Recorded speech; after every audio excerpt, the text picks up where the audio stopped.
Okay, so new topic, religions and the cults. Like I was saying just before, I'm obviously not an expert in all these religions, but I sort of just gleaned a lot of different topics and uh, obviously different religions and things, and particularly ones that we're more aware of around us. And so obviously if you have any other experiences with any of the religions that are spoken about, feel free to share. So I'm just gathering what I can from various sources to sort of give the main beliefs and the main sort of ideas of each religion, and then we'll look at the sort of a Christian response to some of those key beliefs as well. So yeah. Okay, so our objectives for tonight is to understand the importance of studying world religions, gain a foundational overview of Hinduism and Buddhism, so that's the two religions we're looking at today, and then obviously compare or contrast these religions with Christianity.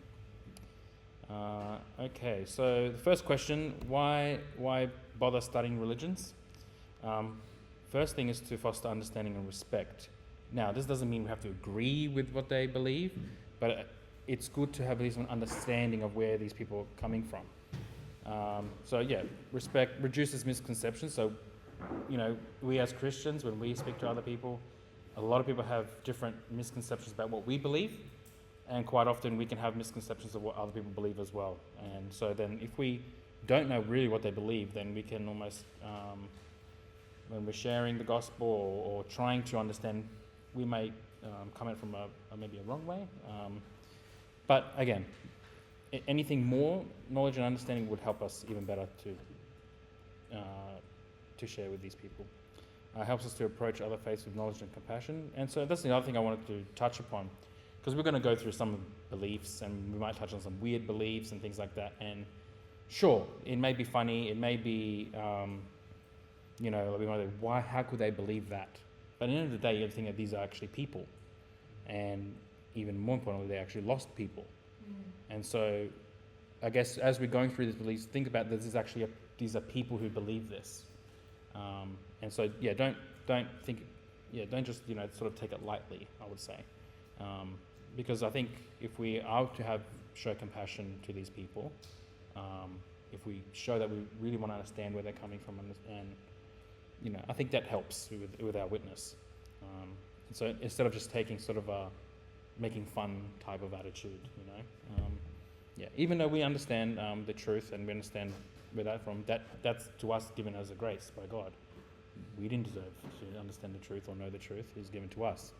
And so, I just thought I would touch upon that as well. Another one is for evangelism and apologetics. And so, again, it just helps us, again, to answer the questions that may arise. It just makes our evangelism more effective as well. We learned that all the last topic was basically all about that. Allows Christians to share the gospel in a way that resonates with other worldviews. So there might, on surface level, a lot of these religions share similar views or values, generally just on the surface level. But again, if we understand a little bit about what they believe, we can and then we understand the gospel, we can sort of mold it into how they think. Again, the point is to reach them. And then there's cultural and historical context as well. This is particularly now with the religions we're looking at. Obviously, if you can look at history, look at the world, obviously predominantly Asia with these religions, and there's a lot of influence that has been brought about by these religions as well throughout history, thousands of years of history. And so again, there's values, there's traditions, there's history that's shared by millions of people. And again, that's people we're trying to reach. Okay, so that's just a very brief introduction. So we'll just get right into the religions. So we're going to Hinduism first. So a little bit about some of the statistics, just to get us understanding about how many there are or So according to various sources, it's about 1.2 to 1.35 billion Hindus worldwide. So it's that's a big chunk of human population. 94% live in India, and that's about 80% of that population. And India's quite populated. In the other countries, Nepal, Bangladesh, Indonesia, I think are the other sort of ones just underneath that. But India by far is the largest. In Australia, we have about, probably more than this now, 684,000 who identify as Hindu, which is 2.7% of the population. And I thought this was interesting. Over 55%, it grew by over 55% between those years. Obviously a lot about immigration and things like that, but yeah, I thought that was a crazy statistic. And again, it shows us the importance of, because more than likely, especially those doing open door, you're going to come into contact with someone who's a Hindu, was practicing Hinduism, and that is why. Okay, so that's some of the statistics we have. Just by way of origins, so there's no single founder or necessarily specific moment it began, Hinduism. It's one of the oldest known religions in the world, but it sort of emerged as a fusion of other sort of beliefs and religions, ancient religions, and sort of just merged and slowly grew into what it is today. And so, yeah, you have typically, so it's basically evolved over thousands of years. And again, fusion of cultural, spiritual, and philosophical traditions. And then there's basically a few different periods in which they slowly evolved. So the first one is basically when it started. So the Indus Valley civilization, so way back in 2500 BC. That's, a lot of, 4,500 years ago. And at this time, it was basically just nature worship, fertility symbols, ritual baths, purification rituals, things like that. These were the sort of the early practices of what would become Hinduism.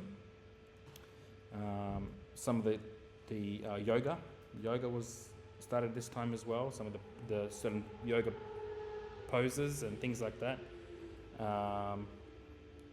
And various architecture as well, like temples and all that was starting around this time. And this is also when this basically came about as well by immigration again by various from other places, and they ended up in the Indus Valley as well. So this is a bit of a map here of where it started. So if you know where India is, the north up there in Pakistan, that's where historians saying that's where it sort of started. Yeah. Yeah. Be a bit of a silly question, but so you had 2,000 to 1,500 BC. Within, What, I guess, the Bible timeline, what's going on that time? Do you know? Well, I think so the Exodus would be 1400 BC, depending on your, there's a later date 1200, but that's debated. But we would say probably the 1400 BC. So you could go another 400 years before that is basically Abraham. So very early in human sort of history. Because when the first thing that when you talk to people at the doors and that, the first thing they say is, they say to me, we predate you, right? Like we're the true religion, because historically we're the oldest. And it's like, okay, well, sure, we can start talking about historical dates or whatever, but obviously, if they think that's their trump card, they're pretty well versed. Yeah. And so I was just curious as to what's going on. Yeah, okay. I would just say, because you can look at a lot of different, especially Mesopotamia and all this, there's a lot of, basically all the religions started from there. And so I'll just then go back from a biblical point of view. We know what sort of happened. There was Tower of Babel, there was all that happening there. And it doesn't take long for, I guess, the nature of men, simple, to sort of start corrupting things and changing things. But a lot of this is, if you go back to mostly has to do with their life. So agriculture, they want to have good rains, they want to have all that. So then they start worshipping, creating gods for that. So it has to do basically with their life, what they need. That's basically a lot of the gods were created for that reason. I just listened to something recently in the ancient Near East where all this began. They have a thing called the Great Symbiosis, which is basically the gods needed food and needed things like this. So they had men would worship them, and so it was a basic. So then all that that's the view of the gods. Whereas in the biblical God doesn't need anything. He doesn't, so it's very different as well. But yeah, it would be hard with the whole dating and all this stuff. And again, the dates that we have here is just going by obviously archaeological records that we have. But, whether we don't know where Abraham came from, we don't know what house he was living in or whatever, it's hard to. It doesn't matter because there's no Adam said God said. So there was obviously a group somewhere, and That's interesting because I never realised that that's where the Gujarati were because Hinduism is a very tiered yes, religion, and yeah. the Gujarati are up the top. Right, okay. So whether that's because they're deemed to be the Sort of the genesis higher, of it?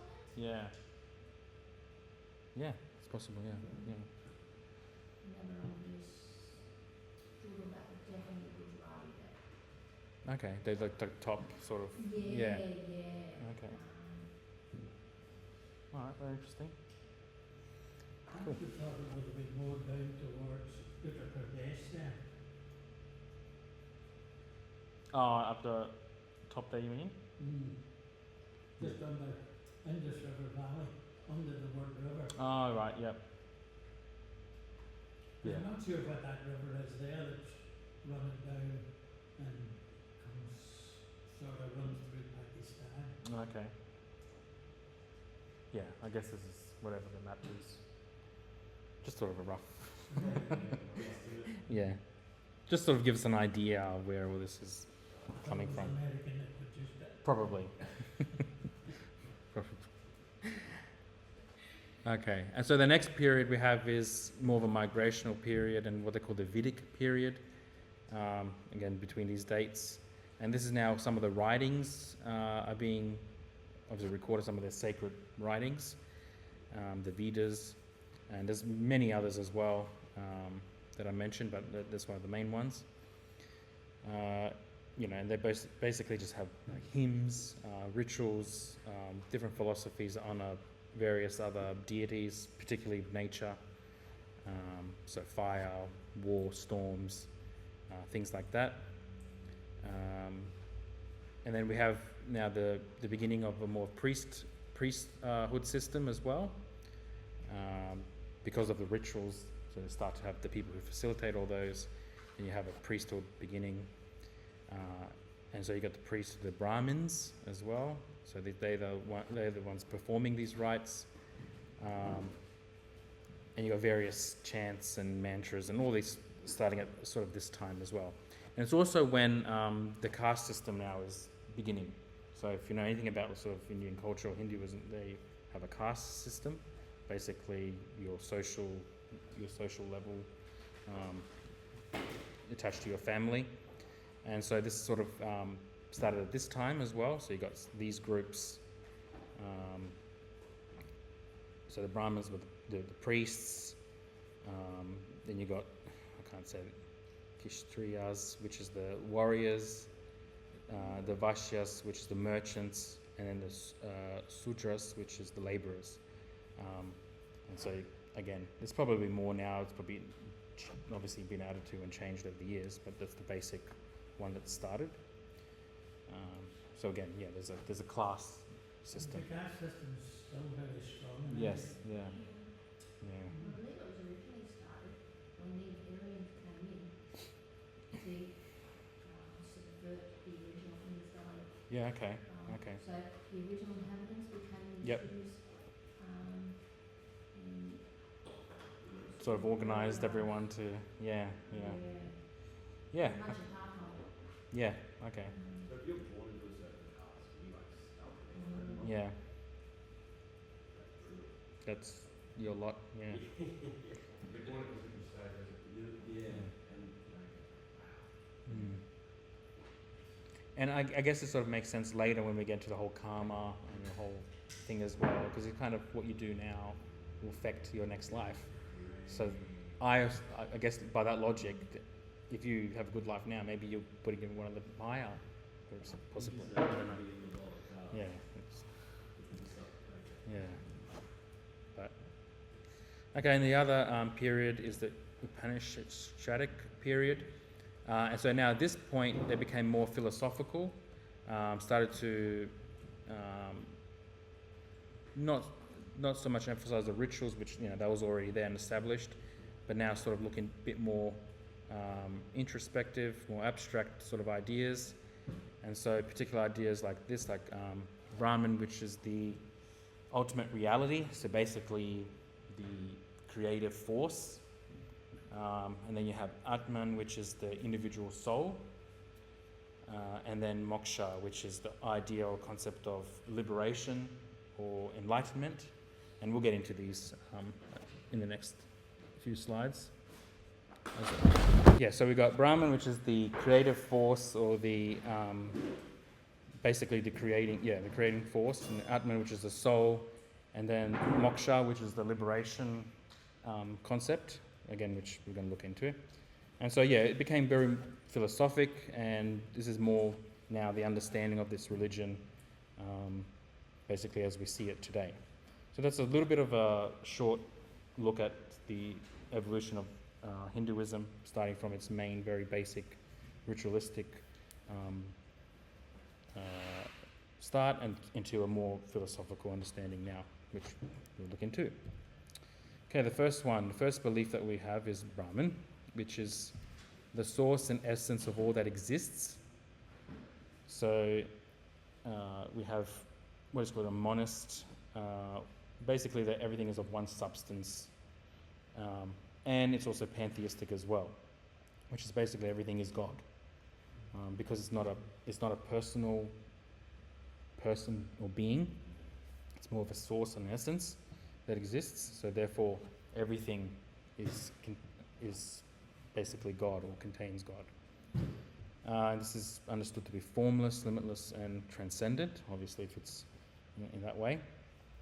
And in their own scriptures, I tried to add some of their own things here as well. Basically, all is Brahman. That's the idea, which is that pantheistic mindset. So they have their own Bible then? There's various different writings, not just like one book. There's multiple different books from different periods of time as well. Yeah. Is this all what they believe today, or is this back in the day? This is now. So this is the beliefs now. So what I was just looking at before, the historical, sort of how it's slowly progressed, and now the beliefs is what is now. What's happening. Yeah.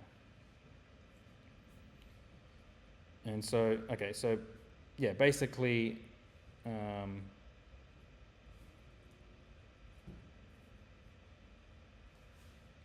I'll get into this anyway. So basically, all souls, so we mentioned the Atman, the souls. So all souls are ultimately one with Brahman, with this essence, with this source. But they get around this by saying, well, the individual souls are not often unaware of this as well. And so therefore, that's why we sort of keep being born, because there's a concept of reincarnation, which we'll get into as well. And so until that's really united with this force, that's when you become liberated, that moksha. What happens when you become liberated? Yeah, you just stop. Yeah, we'll get into that with the next slide. So, yep. So, next belief is reincarnation. So this is the basic sort of look. So you're born, you live, you die, and then that just keeps going. Yeah, on repeat. It's called the term is samsara, and that just keeps going unless in your life you reach a point where now you can be liberated. Is this called nirvana, or am I thinking of Buddhism? Very, very similar. So when we get next Buddhism, you'll see a lot of similarities. So that's what the Dalai Lama, they have reincarnation? Yes, yes. Yeah, Buddhism. So, yeah, once the soul or the Atman passes through various lives, it just keeps going through these lives until it reaches this liberation. Now, I don't know what causes you to be like, or what ended up making you liberated. I think it's like learning. Well, yeah, that's what I mean. But like, at what point? What's the level? You know, like, yeah. So, From door knocking with Yeah. us, what gets you into heaven, Yeah. nirvana, all of that, and what they say is, it's, people believe different things, but ultimately what it is you've got to live a good life. pretty yeah, much, yeah. pretty basic. Which is all basically like deeds. Yeah, Um, do good deeds, be nice to people. Yeah, yeah. And I'll mention some of the things like, so yeah, so you obviously got like various religious devotions, good works, you know, the rituals, all that stuff is sort of leads to that. Do something bad for you reincarnate, so that or something. Yeah, so the idea, in the Bhagavad Gita, which is one of the main texts that they turn to, this sort of gives this description here. As a person sheds worn-out garments and wears new ones, likewise, at the time of death, the soul casts off its worn-out body and enters a new one. And so that's the idea, the concept.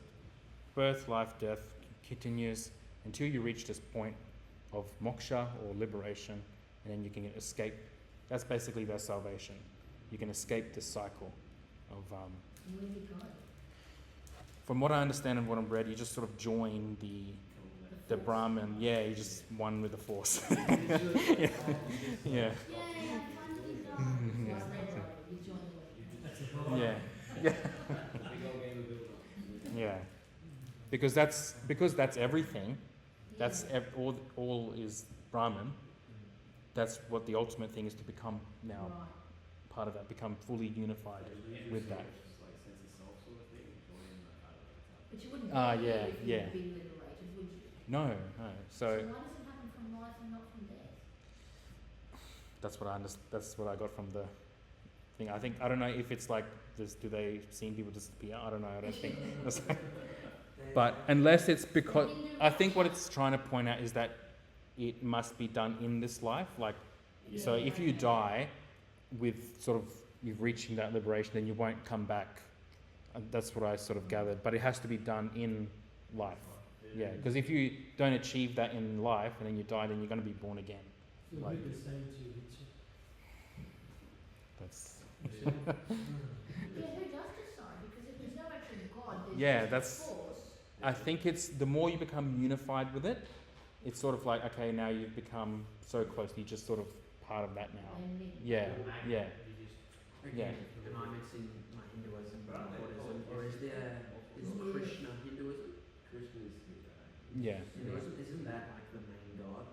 No, that's one of many. one Yeah, of them. They have thousands. yeah, yeah. Because I was talking to a Hindu about this at door knocking, and they said, don't believe Hindus when they say they have thousands of God. There's one God, and all the thousands of gods are like the deities of the one God. Yeah. No, they Yeah. just pick and choose which ones they There's want. yeah. Everyone has a different one. Yeah. Okay.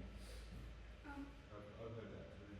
Is there a limit of life, or do you live as long as you It's just your normal life. So like, let's say you're born, and you get old, and you die.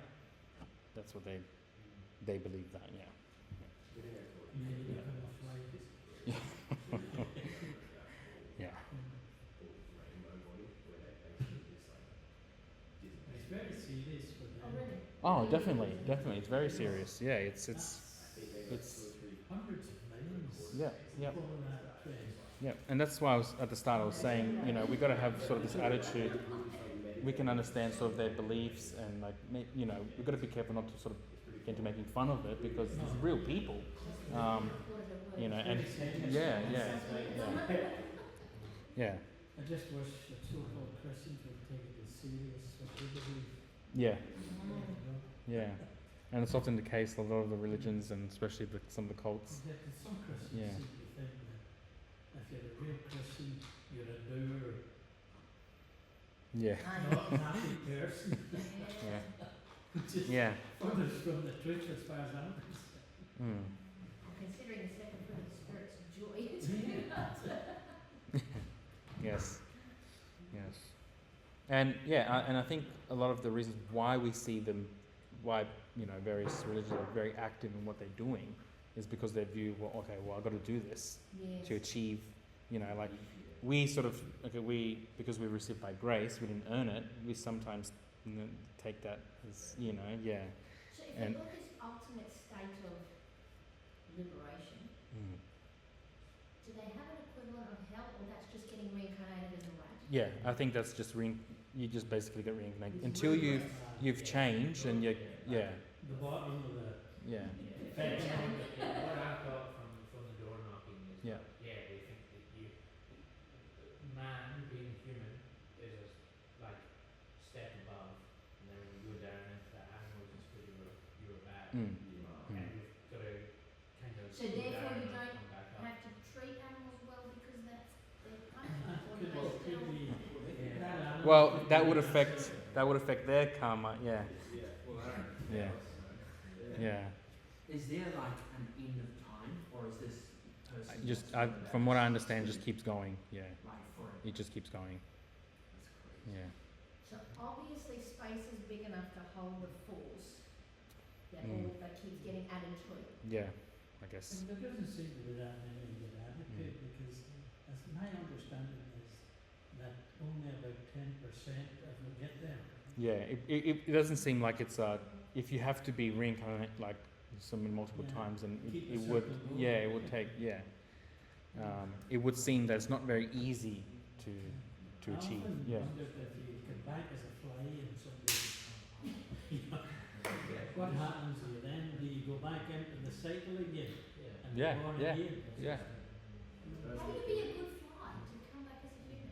Yeah, exactly. These are questions. So these are some of the questions you can ask when you talk to a Hindu. Like, just What an engaging discussion. no, but like it's sort of some of those questions like how do you yeah You could stump someone out there when you're like. yeah yes Is the cycle real? no this is just what Hindus believe. Yeah, so we're looking at what people believe.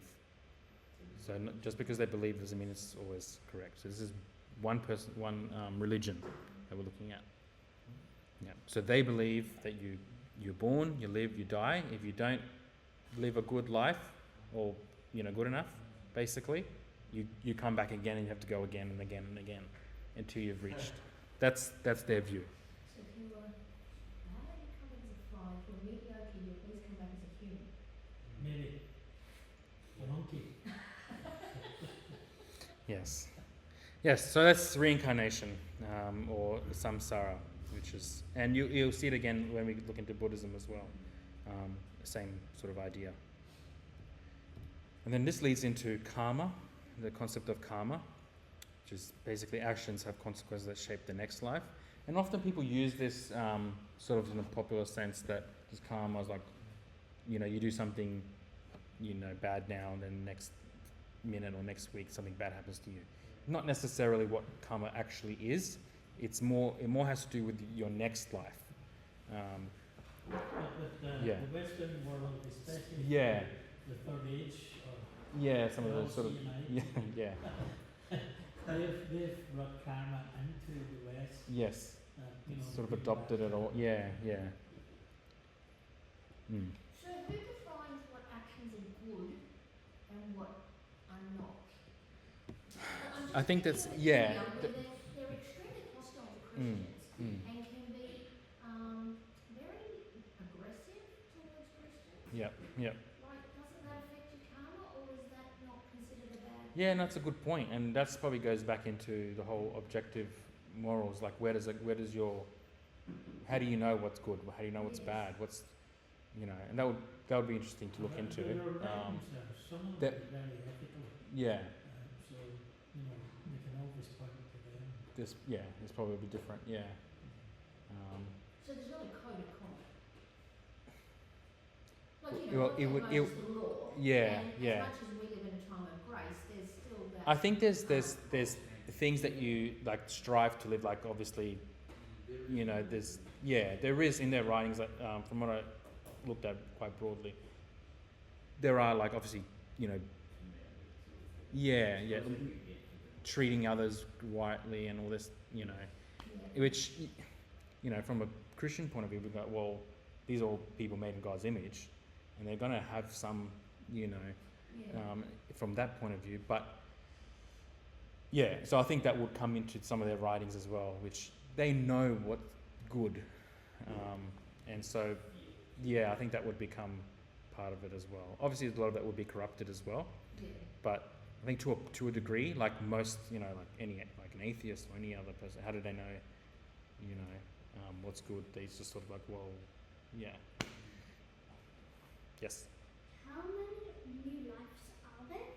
It just keeps going. They believe it just keeps going until you reach a point. Yeah.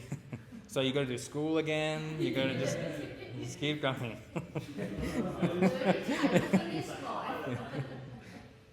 Yeah.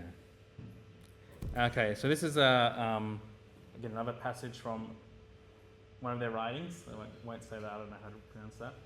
But yeah, I had to read this script a few times because I really didn't understand it. But because as it does and acts, I'm guessing it's talking about karma and the life associated with it. It becomes, by doing good, it becomes good.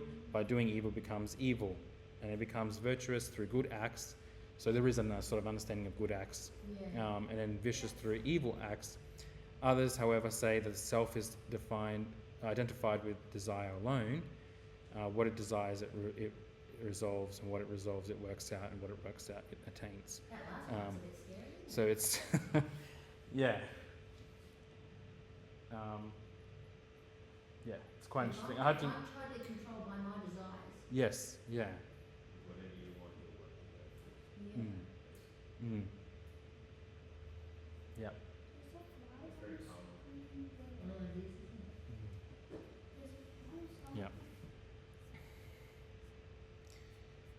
Yeah. And so basically, like we said before, good actions lead to positive outcomes, a better rebirth,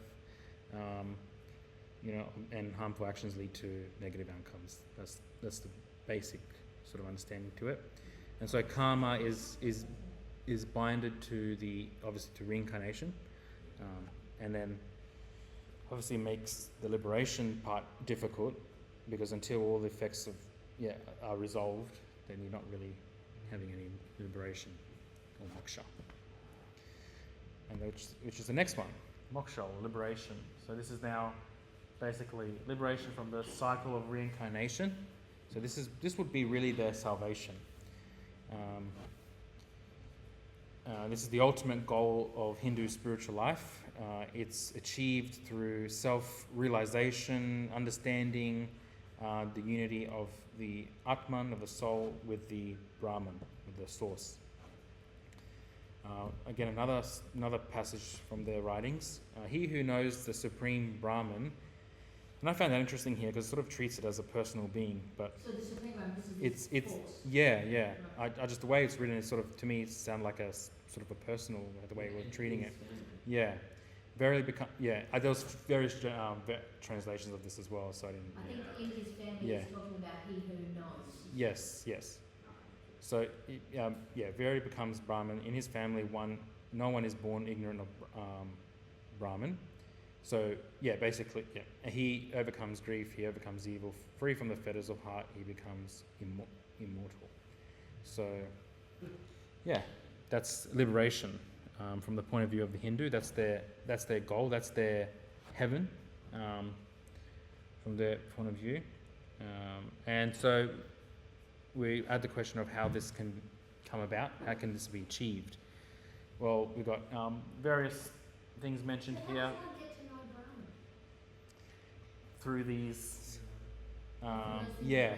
so you can attain it by knowledge, obviously like understanding it more, reading all the writings or whatever. They have the devotion that you put into these things, righteous action, again, so karma as well, and meditation. So all these things through various, again, this because we're looking at something that's evolved over time, they've added all these different ways in which they seem to understand to the way you attain this liberation. So you got to do these things. So basically, the one who is ignorant of Brahman, then basically becomes reborn again and again and again.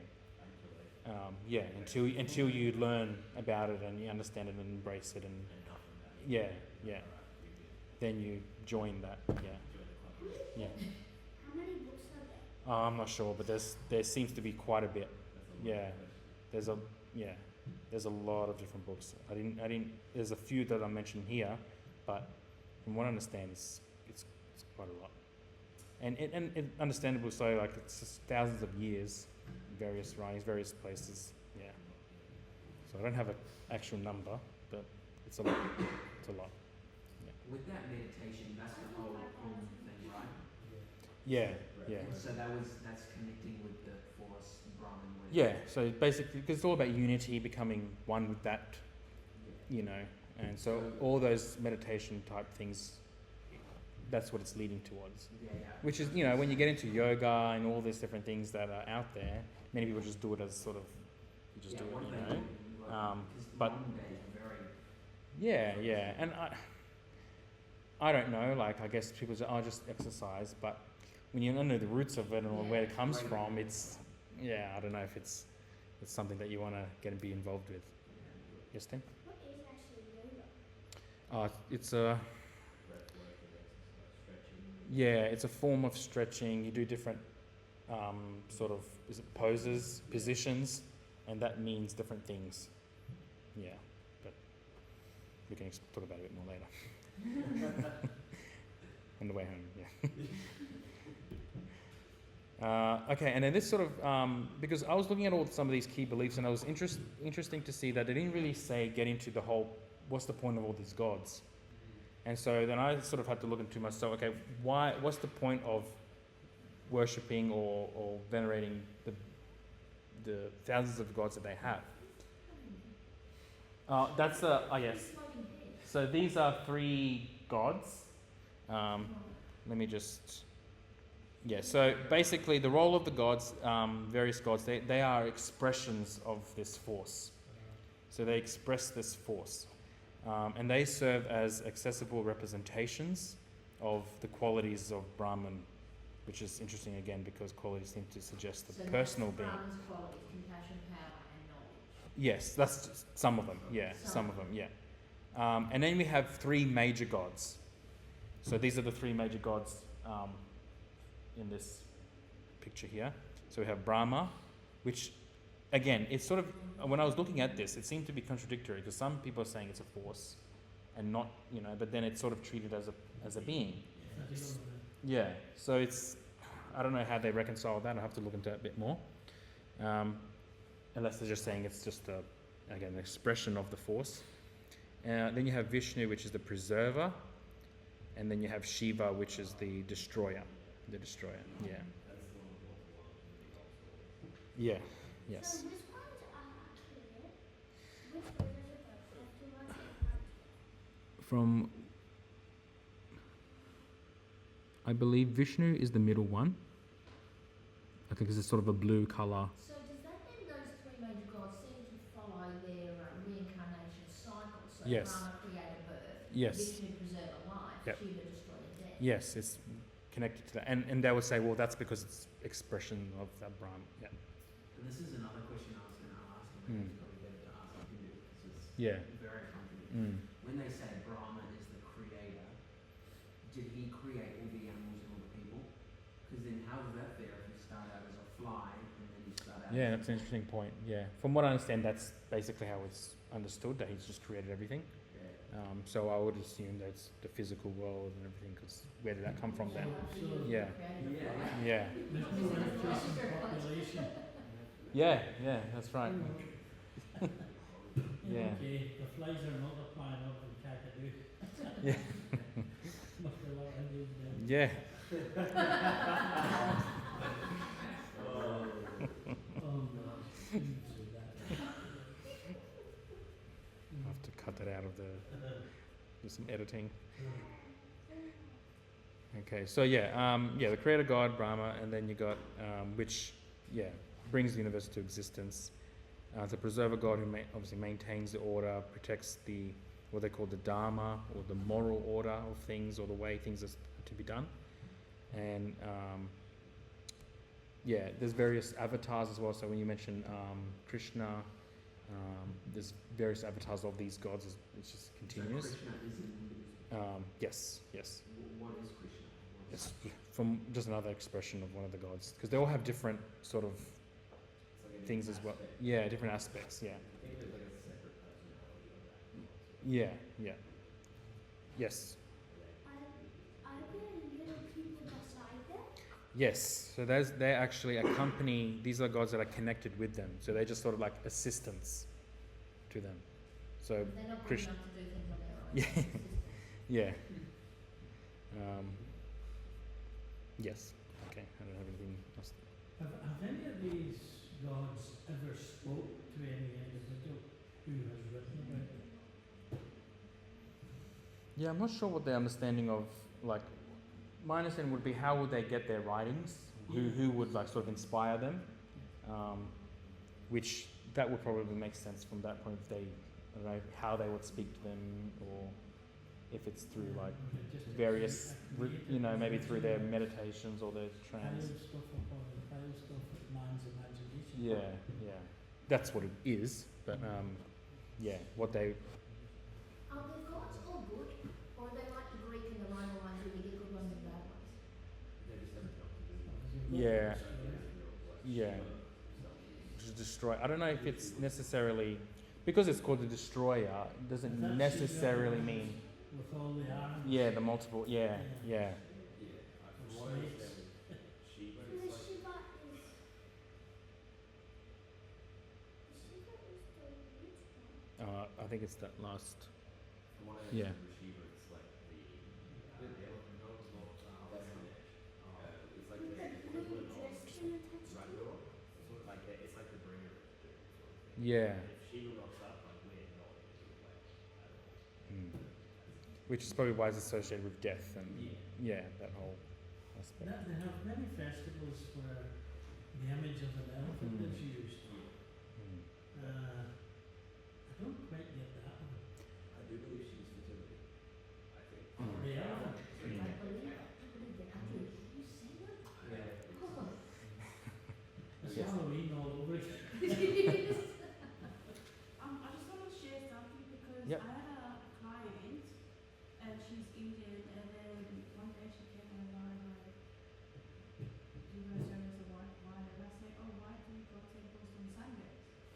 And then she said, it's a mass because they worship the God. And I said to her, do you know about my God? Like I'm Christian and I believe in Jesus. Do you know about Jesus? Mm. And then she was saying, yes, I do know Jesus. So to them, Jesus is like a prophet to them.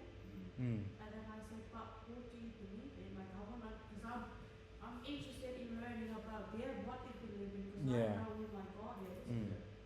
And then I said, oh, can you tell me about your God? Like I wanna know who you worship. Mm. And then she was saying, she goes to temple every Sunday, and how they do it is they from generation to generation. So before someone who has the spirit of God, whatever, Mm. they wrote a letter before this person Yeah. passed away. Okay. And when this person that they call God pass away, they already know who the spirit will go to.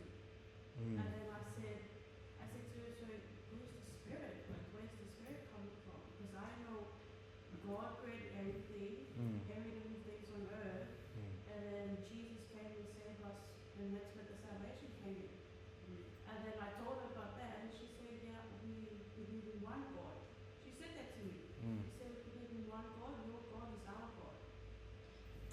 Yeah. what she was saying. Yeah. Okay. Yeah. And I got confused, like, what do you mean? Like, but I see every time I drive past your temple, Mm. there's different faces everywhere I see. Mm. Who are those all gods?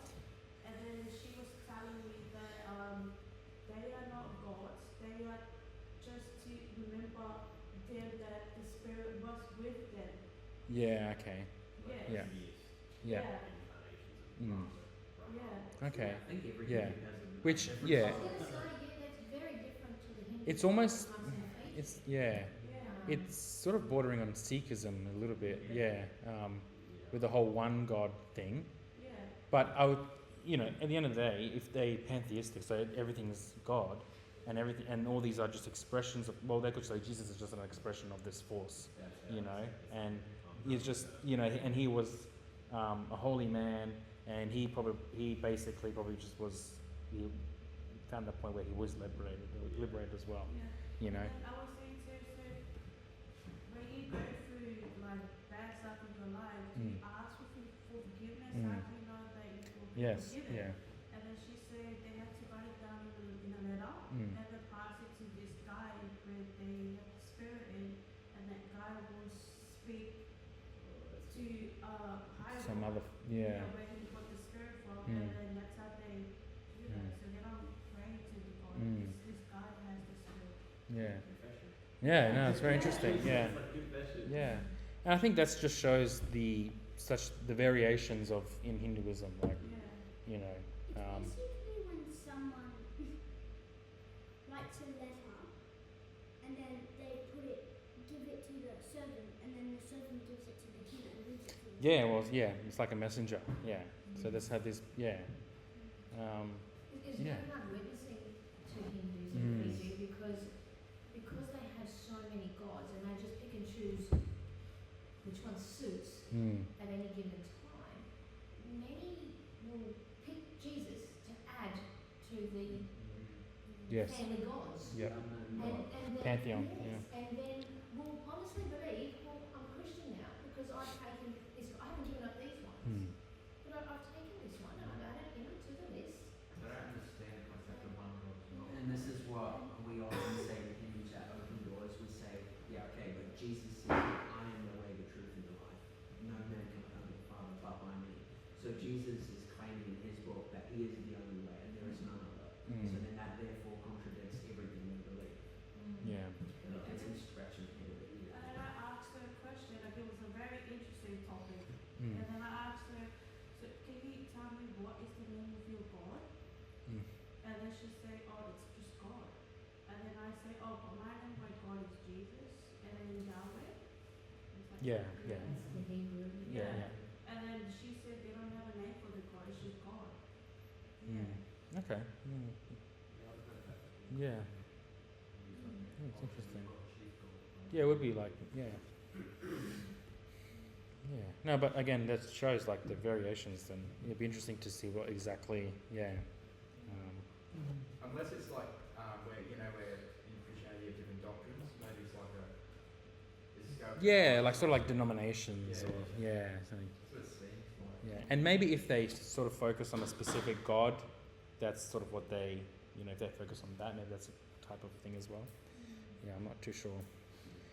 So yeah, that's the that's basically the role of the gods, the expressions of this force, and I'll just mention the top three. Obviously, there's thousands, and they all link to different aspects of things.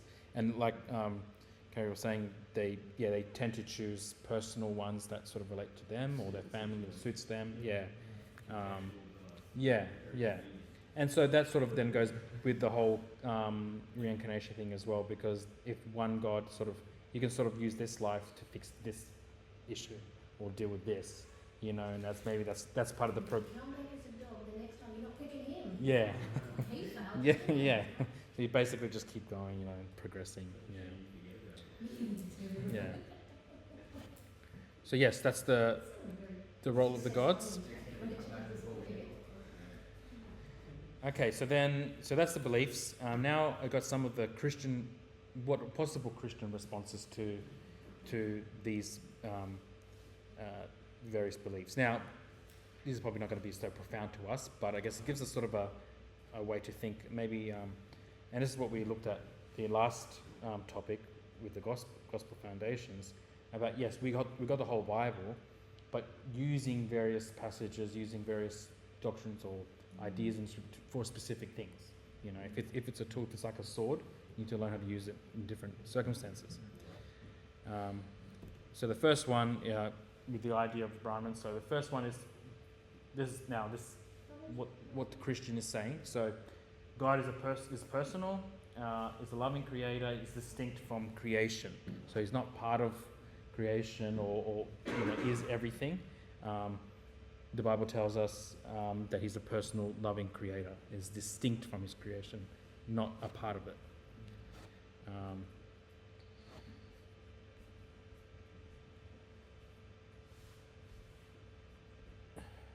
Yes, okay. The next one is, God has attributes as well, and he interacts with his creation personally. They don't do that. They're very distant. It wouldn't be, because if it's like sort of a force, sort of, it's no real interaction, it's sort of just there. I don't know, yeah. It wouldn't be like a intervention or any sort of personal acts. Yeah. Yeah. Would it be, you know how people say, this is probably like more of a Western sort of adaptation, like the universe, like the universe is telling me something, or you know how people say that, like it sort of sounds like that, like, because the universe is not a being, it's just it's everything sort of. When they pray and leave like offerings and incense and stuff like that, I think they pray to specific deities. Yeah. Yeah. Is that the chakra? Is that Oh, that's a different That's sort of. the bamboo pole with the red flag at the top that they all have in the front of their garden. Yeah. They leave food reference for that. Yeah. Not sure what happens to that. The rats that come back. Yeah. The other one is that God is immanent, so he's close, but he's also transcendent as well. So he's close to creation, but is also transcendent, is above it as well. Right? He's personal and relational. So obviously, very different to the whole point that there's just a force or a source of life, and then there's actually a creator, a being who does this. So that's the Christian response to that. They seem to have this idea that if they pray and they've done good, that they'll get a result. Yeah, that's the karma. Yeah. So I don't know how that works. Like what's causing that? Like Yeah. If it's the gods themselves, if they're like expressions of that, then it seems like they would have some way in which they would bring about that. Maybe like intermediaries, like of that. That's I don't think the gods help them. I don't think the gods expect them to. Can I just relate an yeah. incident Yeah. that happened? Yeah. So I'm going to cry to you this story. My neighbour, very Hindu, very practicing Hindu, and they often have family over, and I think she had her sister over, and I heard this horrific scream. I think it was a Sunday night, and the group of them came running over to my house. Said, Kelly, run, come quickly. Sisters had a dream, which they felt was a vision. She's screaming hysterically, can you please come? And they all, I came in, I sat with her, I prayed with her, I witnessed to her, and they filled the room, like they were all in the room. And I found it really interesting that when this happened, they had no answer for it. Yet they felt that I did. Yeah. That Yeah. I knew the one who had the answer. Yeah. you Yeah. know. So it was really interesting. And I won't go into what the dream was. I think it was of God, to be honest with you. She had a dream that Yeah. something was dragging into the pits of hell. Right. She Yeah. did describe it as that, so she said they don't have one. Yeah.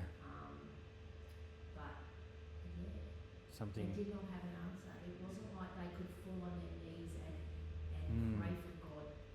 Yeah. Then no one to call on to. Yeah. Like, Yeah. we've got nothing. Yeah, that's interesting. Is this Hindu Yeah. in Fiji or here? Hindus in Fiji. No, very interesting. Yeah. Yeah, I was just going to say, Simon, like, it's, as you said about the universe, right? We hear, like, I hear guys at work Yeah. talk Yeah. in that language, like, oh yeah, the universe was forming, so I've got the green lights and that. Yeah. Yeah. But So, if so the energy made everything, and everything is part of energy. You know, kind of, I guess, a little bit like Star Wars, the Force. Yeah.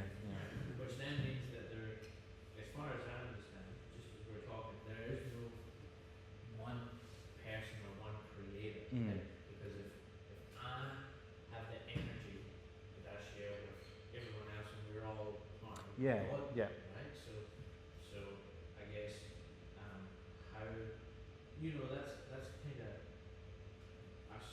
like I'm kind of struggling to kind of wrap my head around that, right? That's kinda Well, I think what you're touching on with the whole energy thing, I think that's a good point actually, because that makes more sense in my mind how to sort of articulate it. Because if you're, and all these acts and things that you're trying to do to attain is making your energy unifying with this, the main energy, you know, and maybe when your energy is more closely, then these things help you, you know, because it's more aligned to you. Maybe that's But the that idea, seems yeah. like really when you compare it to a God that loves you, just energy Yeah. is actually quite sad. Yeah. Right? Yeah. Like that's actually like you know, they can talk about, yeah, well, and I'm just kind of, I guess, realizing that when you talk to these guys at the door, yeah, they might come with how old the manuscripts are. Actually, like, do you know that your God loves you? No, Yeah. because it's just nothingness. Yes. Right? Yeah. And even that, no, I'm sorry, I thought I heard you said that that's what they keep presenting to you, our religion is older than yours. Yeah. And, All well, that's it. but our God Yeah. was before time. Yeah. And not only was before time, but he is the word, Yeah. which was before time. So our religion, for want of a term, predates Earth's very existence. Yeah. And On the time frame thing, they, you know, you mentioned Jesus, and they go, you know, like a. but Jesus was before Bethlehem. Yeah. That is true. That's Oh, he's been there all the time. That's exactly right. When And before it. created the heavens and the stars and the earth and divided the water and the earth and the land. And yet, he's still so very personal that when you have an incident like that, you know, immediately. Yes. We don't You know don't how- have to sort of rack your brain, which one of the 1,000 do I have to go to now? That's right. Yeah. Just instantly. we don't know how old the earth really is. If it's a young earth or an old earth, 4.5 billion years or 5 billion years, or whatever some people say it is. I've no idea. But you know, there's two creation stories in Genesis at the start, first and second Genesis, and the flood now happened because that creation decided we're going to have a jolly old time here. We're going down the road of Sodom and Gomorrah, and God decided, I've made a mistake here, mate. You're for it. So we don't really know how long that was, or how old civilization, or how it evolved or got. You know how we've gained a lot of knowledge in the past 200 years. We were shooting muskets and 200 years ago, which was put them all in and cram them down. Now we've got weapons that can Yeah. Yeah. and we've got to the moon. Yeah. Yeah. So, yeah, we really don't know. But the point, like what you is before time. So you can bring up whatever date, but my God is before, and He chooses when and how and what, and you know, yeah. And He selects the people He's going to let His thoughts and ideas, the people that He's going to create. Yeah. Now, the Hebrews, Abraham and that, they were a wandering group of people. Yeah. Around about Ur. They weren't anything great, but God God picked tells them them out. Yeah, chose that's- them not because they were great. That's exactly, They yeah. were small and insignificant people. Yeah, That's why I chose them. God picked them out, and through time and His encouragement, educated them, showed them the proper way of living, talked to them. What was- certain yeah. people he talked to face almost, Mm. or with his back to them, or in a burning bush. Is it pronounced Braham? Brahman? You have to find it in the Yeah, person. yeah, you have to ask. Yeah, yeah, but maybe close. I've never seen a real Indian. We have. Of course you have. Three of them.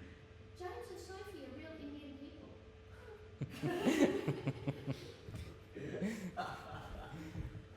Yes, there's plenty of them here kicking on that we can read their future. You know, give us $6,000. Yeah. Tell you everything you need to know. 6 million. Where does their idea of evil come from? So if I get sick or killed, do they have like a Satan or an evil force?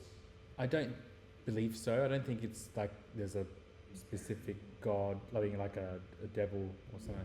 But like it goes back to sort of I think what Martin's talking about, those energies. Like if it's sort of an evil, well, that's you're less aligned I've always known with. Hindus to be like a peaceful sort of religion. I don't know. Yeah, there's been a lot of yeah, If I yeah, got sick, Not really. no, yeah, Well, Yeah. one of the favourites was Suti. You know, the wife burns with me. yes, yeah, Oh, right. yeah. That was before, yeah, when the English came, then changed. It's still, Yeah, it's still yeah, been going after yeah. that. And I wouldn't be surprised if some people still Possible. adopt this Yeah. belief. So it's not. I wouldn't say it's necessarily a peaceful religion. It's not Yeah. like Islam where there's Like- massive things people. Yeah, but even that, I would, yeah. I know they don't. I know. It's hard. You can't really generalize because there's a lot of They don't like each other. Like, Yeah. yeah. There's you can't really generalize because there's a lot of groups, and people can get onto the Christians or crusades and all this. In you know. 1948 and a few years after, Yeah. there was millions of people died Oh, really? between the ones that Mm. moved house Yeah. out of Pakistan into India, out of India into Pakistan, but still there's more Muslims in India today than there is Pakistanis. Mm. Yeah, right. There's 200 million Muslims in India and there's something like 130 million Pakistanis. Mm.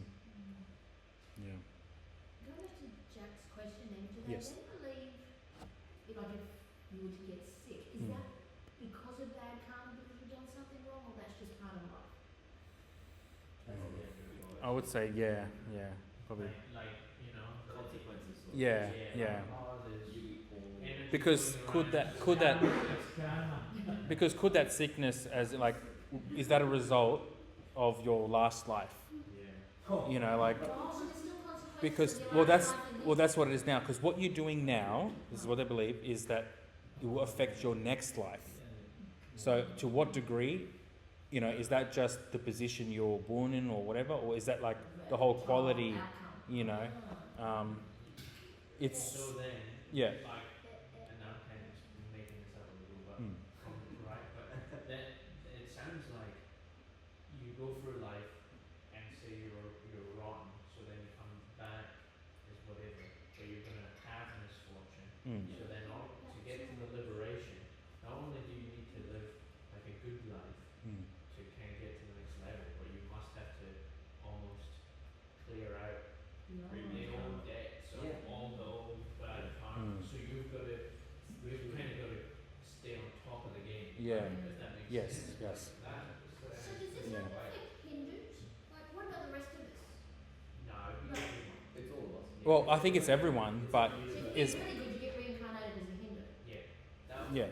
And Yeah. that's probably how they Mm. keep the caste system going. Right? Mm. Don't worry, because if you're a good You've got a slave, chance of getting Yeah. out. Yeah. You end up Yeah. untouchables as never Yeah, been. yeah. Because And that's what I was saying before. I was talking to someone before everyone came. And it's like when you really understand what it makes sense some of the things that they're going through, and when you sort of have an understanding of the concepts, you can make this okay. Well, logically, this is how it's going to follow. yeah, because it's Yeah. hard to keep Yeah. a civilization going, saying use the rubbish and I'm good. That's right. Yeah. If Yeah. you say, We've got well, a chance. you live a few lives as this rubbish It's almost like a we're just obedient and whatever, then you level up and Mm. you get there. like a I want to be here. it's like a purgatory. Liberated or almost. whatever, right? Yeah. taking my Yes. gold one. Okay, so the next response is to the reincarnation. So humans have one life. This is coming from Hebrews 9, followed by judgment, then either eternal life or separation from God. Is that So that's the Christian. Yeah. Yes. Yeah. So that's the Christian's response to that.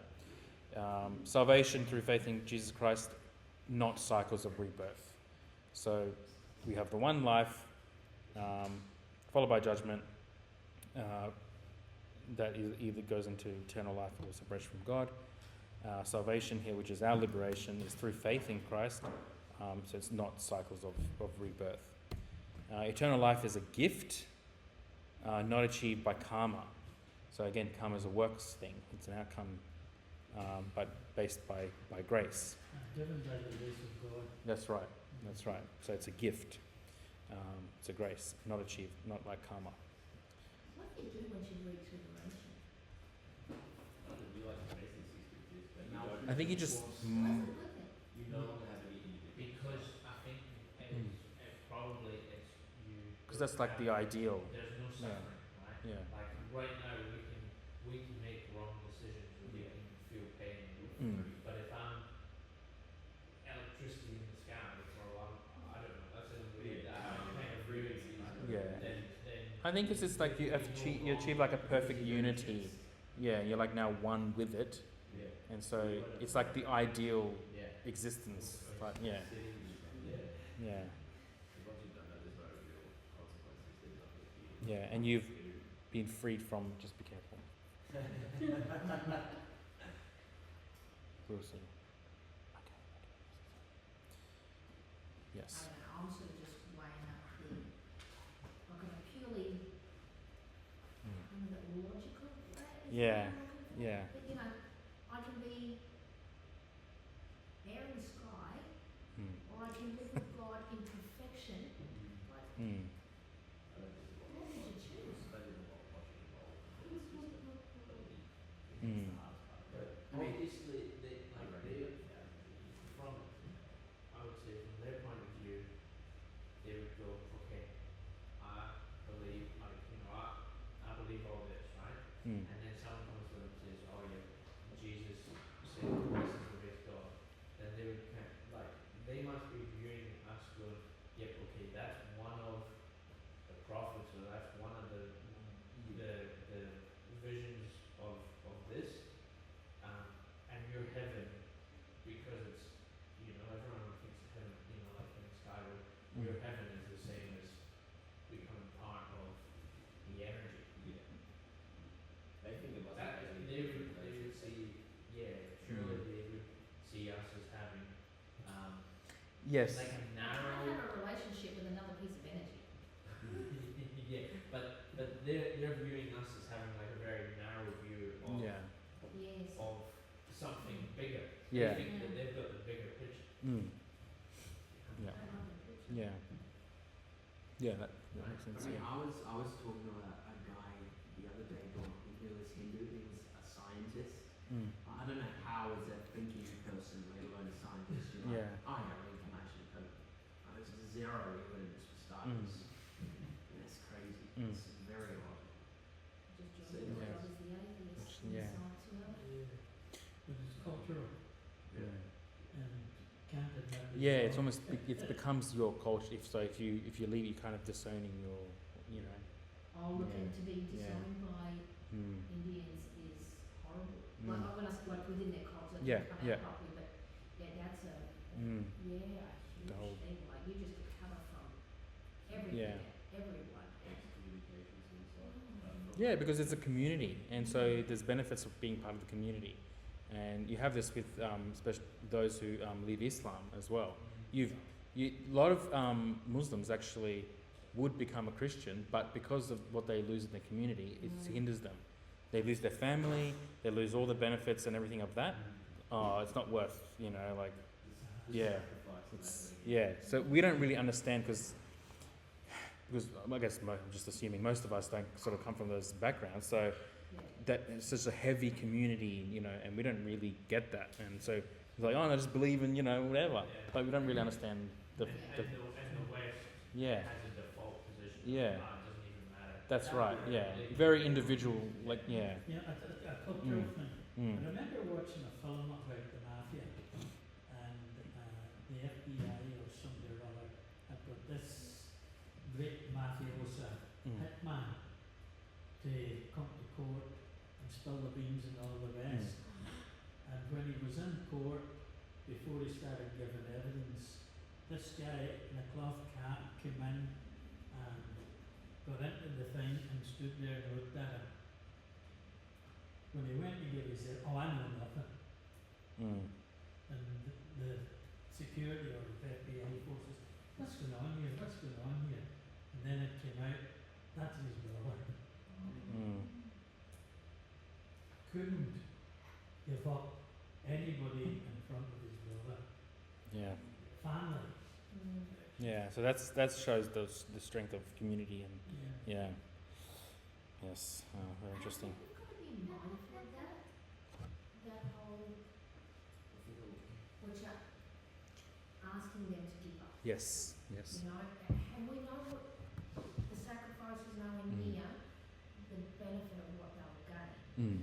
But that's the commitment of the Holy Spirit. Yeah. And that's easy to see from this side. It is very. I think that, now I could be wrong here, but from observing and reading certain things, that the Christian church has been more successful with the undesirables, or whatever you call the Sort of the outcasts of society. Yeah. The fringe. Yeah. the tree with them than any other group. Well, that's not surprising because that's mainly the cross. Yeah. That's right. Yeah. Yeah. Yes. Just one quick question. What's the red dot? That's the caste system, so different. Is it That's meaning the that point. Yeah. It's called the tikla. I think it's pronounced. Yeah. Or- yeah. Depending on the colour and what, like the shape. and There's stuff. different shapes. There's The different. black one Yeah. is for children, and that's I think that's a protection thing. Yeah. The amount of I've seen one. professing Christians who come out of Hinduism, I know in Fiji, who you see their children photographs who still have this black dot on them. You know, just covering them. Well, that's like a lot of Christians, the baby's got to be baptized right away, as if that's going to save them. Yeah, there's a guy. That's what you just who's got a mentioned. red dot and he's got two white lines. I don't know what that is. That's different. Yeah. There's different meaning. I was reading up on it. There's different sort of meanings for each. Yeah. Some is for protection. Some is like sort of like blessing, and they went to that. They did their prayers. Sort of like a tick. You know, like sort of you've done it. Yeah, for that time. There's different meanings for it. Yeah. Generally means protection or something. Yeah. Well. Yeah. I think there's different meanings for it because there's different shapes they do as well. Yeah, and colors. Yeah. Yeah. Yeah. Yeah. So this is the next response. So response to karma. So the Bible supports the principle that actions have consequences, yet it's not an impersonal law, but a moral principle directly linked to God's justice. So it's not, what you reap what you sow, that type of principle, and people tend to point to that. So it's not necessarily exactly the same thing, but it does have somewhat of a similarity there. And then we have Christians are called to do good works, but it's God's mercy and forgiveness that provides eternal life, not a system of moral debts. And that's what I find interesting with the whole karma system, because is there forgiveness? Is there that, you kind of have to work it out yourself. You just rack up with these debts that you need to deal with as well.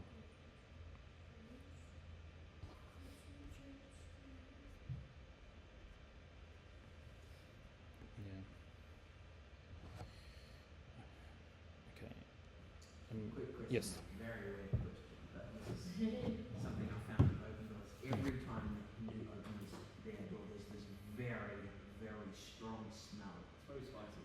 Yeah, but it's always a Hindu. No, but it might be incense as well. Yeah, that's what I was going to ask. Do they have some sort of From what incense? a lot of people have their own sort of shrines. I've been to, I've done sort of delivered to houses, and they have an actual room, prayer room, Yeah. and it's made. It's particularly the bigger houses they sort of have. So it's probably maybe it's stuff from that. Yeah. Well, I suppose if you're trying to earn yourself, so you don't come back as the fly. Yeah. Light Yeah. a few sticks of incense would be good. Yeah. Okay, so that's the Christian response to karma there. So don't move yet. Oh yeah.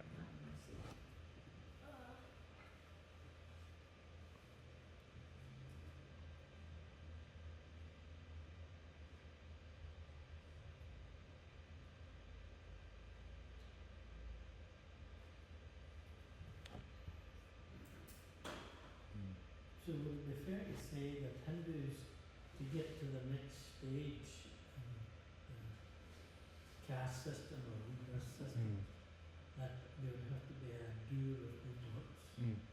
Yeah. Have you got any way of knowing in this life if you've done enough? Or is it just when you dissipate? I don't think there's anything clear on that. Like from what I found, I don't know how you would know. That's the thing. Like, how do you know you reach a certain standard? You know. Walk in the street, open the door for someone and just Yeah. That's one of the puzzling things I couldn't understand. Yeah. There's no like, okay, now you've reached it. Yeah. Okay, the next one is the response to the moksha, the liberation. So the Christian response is salvation is liberation from sin. Through Jesus, believers receive forgiveness and eternal life and fully reconciled to Him. So there's that, unity thing. And it's not achieved through a personal enlightenment or ascetic practices, but by faith in Jesus' sacrifice. It's not, again, what we do, it's based upon what Christ has done for us. So that's the Christian response to that. God's given us freely. Yes. We know that we can't do enough, but we know He Yeah. has, and Yes. it's decided at that point. Yeah, it's not anything there's nothing we can do to achieve that liberation. We don't go through Um, life Our hoping we've done enough. Yes, yeah. And so we can't reach that, if they have their version of liberation, we can't do it ourselves. We actually have to rely on Christ from what He to do that for us. And you can know it's being reached. Yes, yes. I definitely think they take it for granted some of the benefits of being a Christian. Like there's the assurance you can have, the joy you can have, the hope you can have. All these guys are like, am I doing good enough? I wonder what's going to happen. Yeah, it's a lot of hoping, a lot of, wondering, yeah.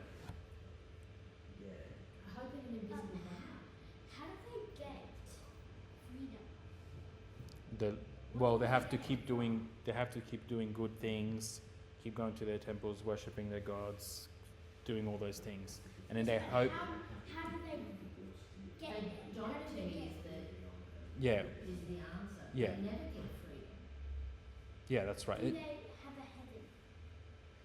They don't really believe in heaven. You just become part of this thing. Obviously, this is not real. You know this, but they believe that you just become part of this force. Yeah, if it doesn't make sense. Yeah. Well, we have to get into it. Yeah. Because you can't, because what if someone brings you in? So it can't be air. It's got to be. It's obviously spiritual. Like, it's not like physical. Yeah, So I think it's a bit more than what do they believe in that created the earth, that. planets? Yeah, and stars? this thing. It's the creator of all life, everything. It's a bit of a Yeah. divine thing, isn't it? Yeah.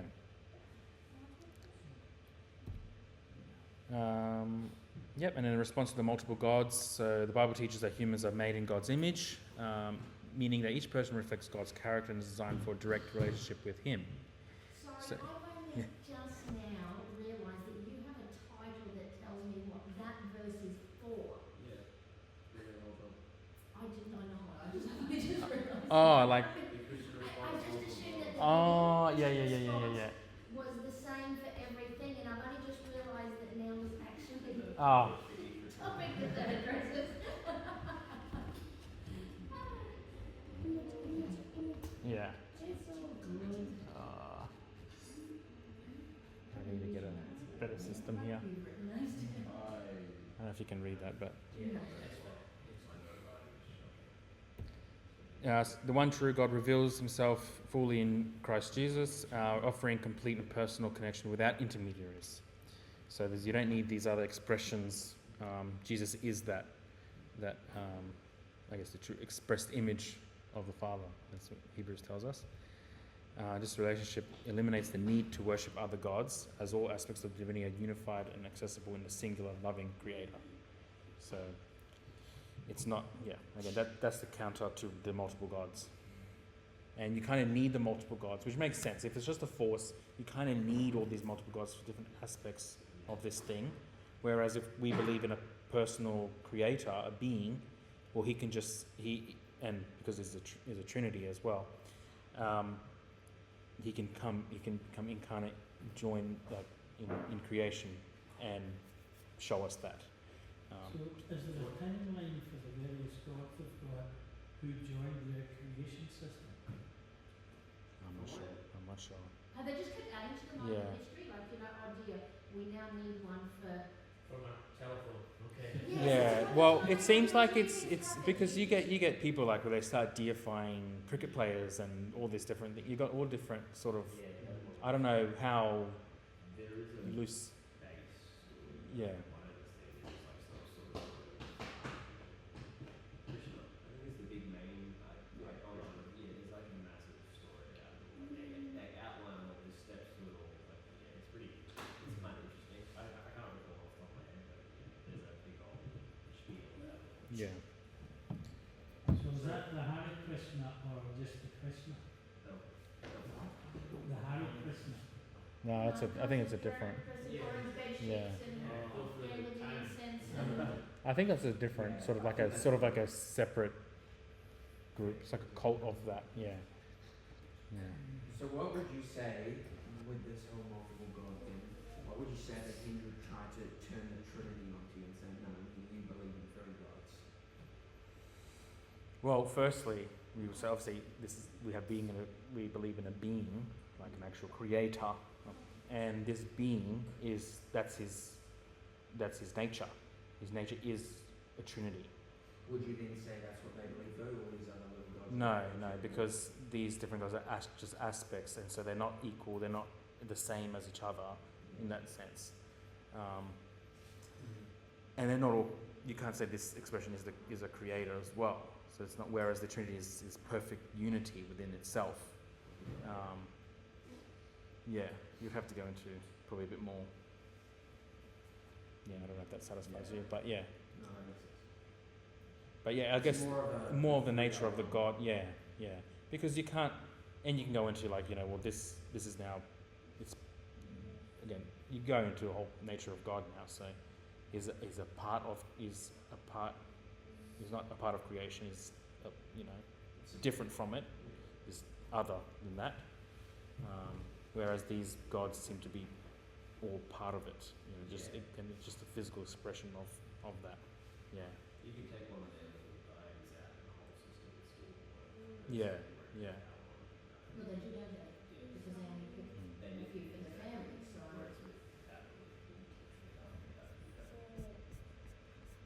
Yeah. Okay, I might quickly, because we've still got half an hour. I have Buddhism. Buddhism is much shorter because, as you can tell, there's a lot of it's quite similar to Hinduism, and you're going to know obviously Buddhism came from Hinduism. So we'll tackle that quickly. Yeah.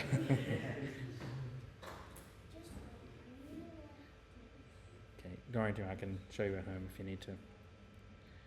Okay, Buddhism. 5 million people worldwide. China is the highest population. 245 million. And then in Australia we have about 563,000. Similar to 2.4% of the population. Hinduism's just India. I missed that. Yeah, it originated in India, but then it's everywhere now. Yeah, but this is we're going into a Buddhist religion now. Yeah. Okay. Origins of Buddhism. So in 6th century BC, Siddhartha Gautama in Nepal. This is a depiction of him.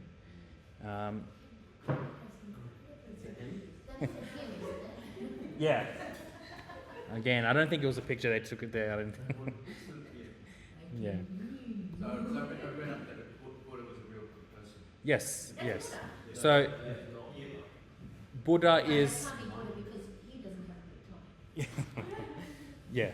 So Ricky and I actually did a bit of research into this because we Yeah. got confused and we meet a lot of Buddhists. So Buddha was just this guy that got insight, but he never preached. If you would preach, he never taught that he was a god. Yeah. No. Yeah. They don't believe in like a. Yeah. Yeah. Deified. Yes. Yeah. Yeah. So this guy here, is that the Siddhartha? Yes. Yes. So that's the founder. The Yeah. Yeah. Yeah. They got different because they got different. Again, there's reincarnation. There's different types. Yeah. Okay. So he achieved enlightenment. He became the Buddha, which is the enlightened one. That's what that means. Okay. The enlightened one. So this is the original Buddha. Yes. Yes. So here's this the actual guy. Yeah. Well, a depiction of depiction of him. Yeah. So he was. What's that? Doesn't look like anything, does it? Yeah. Anyway, Is there a reason? that's the beyond the scope of this. And I don't think it was in the Himalayas. That looks more like a way down in India. Yeah, like a Sri Lanka. Yeah. Yeah. The jungles there. How did he achieve enlightenment? How does one do that? Well, he had after years of meditation and things like he went on sort of this because he was a prince. He was a prince, and sort of he sort of left all that, and then he went on this journey of meditation and all, and going to the sort of wilderness, and he achieved this enlightenment. And so he's So really, he was a lazy prince who didn't want to take on any responsibilities and yes, we made him He lost himself. yeah, yeah. So well, if yeah, so basically, what caused him to leave is because, and this will get into the whole thing in Buddhist religion as well. So the thing of suffering, the role of suffering, and what does that mean? And he was trying to understand and overcome. Okay, what is suffering? How can we overcome suffering? Because it's Buddhism, isn't it, that is very against desire and Yes. all Yeah. of that. Yeah. Did you just have a study with Buddhists? Jesus? Yeah. No, no. No. We hear this all the time that Jesus went to India and studied with the Buddhists. Yeah. No, there's no. Which is No. not There's, in the Bible too. If he was 12 years old and teaching you, I don't think he needed any more wisdom. yeah. Yeah. Yeah. You do hear that, but I think it's nonsense. Yeah. So it spread over, spread from India across Asia, and you're going to see various adaptations because of different cultures and things like that of Buddhism as well, and then evolving into diverse traditions as well. Yeah. Yes, because he was a Hindu originally. He's from the Hindu religion, so that's why you can see this. You're going to see a lot of similarities. Yeah. So yeah, he was a prince. How did he get in Nepal if he was in India? It spread from all that. I think it's just making a general because Nepal's there and that India's it's not being specific. Yeah. But it grew into because I'm guessing because of the Hinduism, the close similarities. It's almost seen as a reformation of Hinduism. So why Yeah. he was not like Hinduism? Well, it's not, I don't think it's a question of not liking it. I think because he went on this journey Searching for more and answers. he went searching for more, he went on this journey, had these experiences. Now he's become this enlightened person. So now it's almost like adding to this, like this is better now, It's like, almost like it's kind of look for God in a way, like kind of look for. yeah, well, yeah, who knows, yeah. He's looking for something. Yeah. He's like what's the meaning of life? Yeah, And any questions we had about Yeah. Hinduism. yeah, Probably He came up with his own answer. yeah, yeah, yeah, From that time being very educated in what like. yeah, yeah. It's like Jasmine leaving that. And it's interesting what just be careful. Million, M-I-L-L-I-O-N. Okay, just go back in there. So being a prince as well, and like you wouldn't think he's doing much suffering, and what got him onto that? It's, Oh, so you don't It's know. a- So it's it an was interesting- Like that area where people were. I really had a fan. maybe he saw something. I don't know the whole story there. I have to look into it. If it has anything, I'm not sure. Oh, but he sort of just disregarded his, left his position, went on this journey. Yeah, yeah, left every, yeah. Do you know if he was like meant to inherit the throne or anything like that? Not sure. I'm not sure about his actual standing. Yeah. Yeah. In The Asia? 550 stories. Is this about Yeah. the original guy, Lakana? From what I understand, yes. Yeah. Yeah. That's a lot of lives he's had. Mm. Well, if you reincarnate, you keep adding. Yeah. Yeah. Yeah. Okay, so the other belief, the first sort of belief is the rejection. Well, this is a more of a logical thing. There's a rejection of a personal God. So there's no creator God or deity. So there's no, doesn't center on a creator God or supreme deity. Buddha he didn't speak about the existence of a personal God. He just focused on like more self-realization and some inner enlightenment as well. There's no particular, and then so basically emphasize his own efforts rather than divine intervention. So man did that which is right in his own eyes. Yes, yeah, that's right. This is a passage from one of their writings. So, oneself is the refuge of oneself. Who else indeed could refuge be? By good training of oneself, one gains a refuge hard to gain. Sort of a bit of a. But yeah, you are your own salvation. Yes, there's no other refuge. So that's yeah, and so that's why there's no God. There's no because it's yourself. That's another one of their writings. Yeah, they've got various. So who wrote that? It's probably just a collection from various believers and monks and things like this. Yeah. Yeah. So who's the devil? Passed on information. That's a good question. Yeah. This is getting above my. I mean, Yeah. His current Lama, he was like 3 years old, and they gave him like her lots of sentences. I heard this stuff. Yeah. They picked This is probably more homework. So you go back and we'll just look at the main beliefs. Yeah. We'll come back next week and look at the spiritual head of the faith. Yeah. Yeah. Yeah. Okay. It's for another day. Yeah, he doesn't have 15 minutes left. Okay, so we've got, and there's, in Buddhist teachings, obviously it's a journey from suffering to enlightenment, that's the whole point. And so the teachings are grounded in what is called 4 noble truths, and there's also the 8-fold path, which we'll look at as well. And so those texts, the Dhammapada, and there's another one called the Tripitaka, so they're all different writings of various lives of the Buddha and different things he's taught as well. So the first noble truth is the dukkha, which is which is basically suffering or unsatisfactoriness. That's. So what if you're born into a really wealthy family and you just got everything you want? Like you don't obviously start with No, not particularly. No. Yeah. Okay. Yeah, sit down. We're almost finished. Sit down. Yeah. The Dalai Lama is essentially like the Buddha, but for Tibetan Buddhism. He is like the head spiritual leader For that group, of yeah. Tibetan Buddhism. Okay. And so Each then country has its own Buddha. well, I don't know, but These these guys, They've got different beliefs, I think, to the making. and then Yeah. Okay. He's living in exile.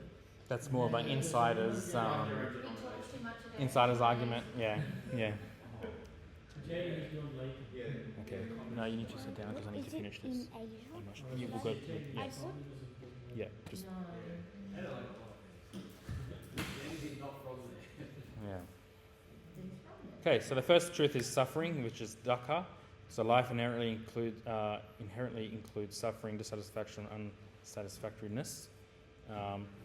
And this comes from the idea that all conditioned things are dukkha or suffering, or like all things are suffering. And this is the path to purity. That's the first understanding that someone needs to have. So it's not just physical pain, but there's a deeper sense of the impermanence or unfulfilled desires as well. That's what it's looking at, not just a physical sense. Clinging, which is underscores the clinging to temporary experiences, which leads to dissatisfaction. And then, every time you're disappointed, it's because of this. yeah. Okay. So, and then that goes into the 5 aggregates. And so this is basically, these are, So this is kind of dukkha. yes, so this goes into, it's sort of under that. So the form, your body, feeling, perception, mental formations, consciousness, these are all things that can hint and be part of that hindering that process of enlightenment. Yeah. Yeah. So giving, sorry, Simon. So giving in to the suffering, like feeling sorry for yourself or feeling pain, is that Good. like? Because, it goes into it goes into attachment. So if the more things you're attached to, the more you're feeling the suffering. And so that's why you got all these aggregates here. So like the more you sort of you start to more. So this is why the monks remove themselves from everything Yes. and everyone, so Yes. that they're not That's right. attached to Yeah, anything. and to have basically no desire. Yeah, right. So stoicism, like the Roman version of like. You could say it's very I could say it's very similar to that. Yeah. Kind of reminds me of that. Is that Greek island when they've got the monks there and it's like no women allowed and stuff? That's more Heard of that place. Yeah. So forgot- that actually emotion, or does that get in the way too?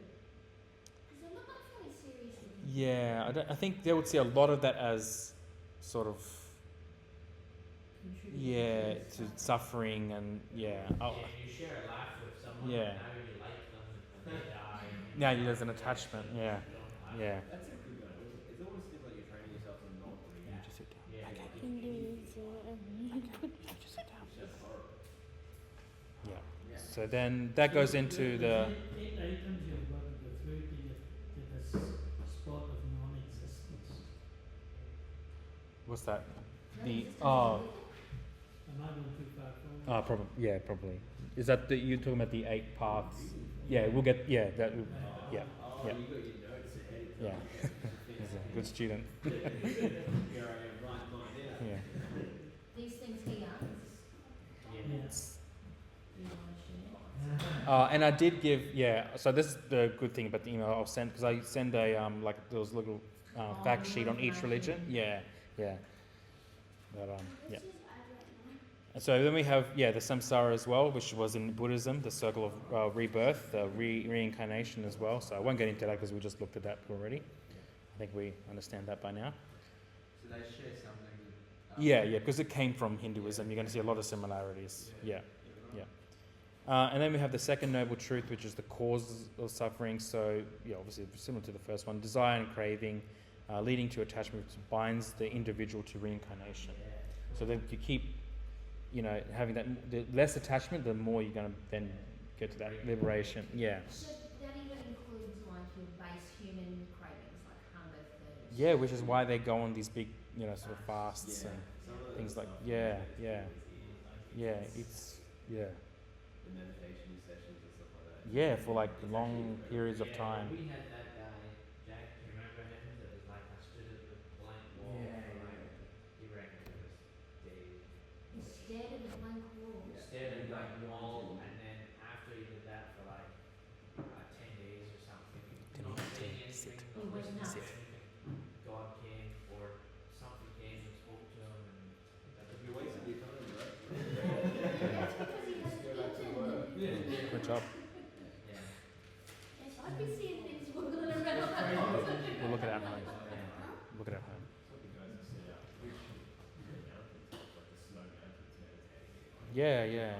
Can't feel it. Yeah. They're just like, It's very interesting. I couldn't imagine that.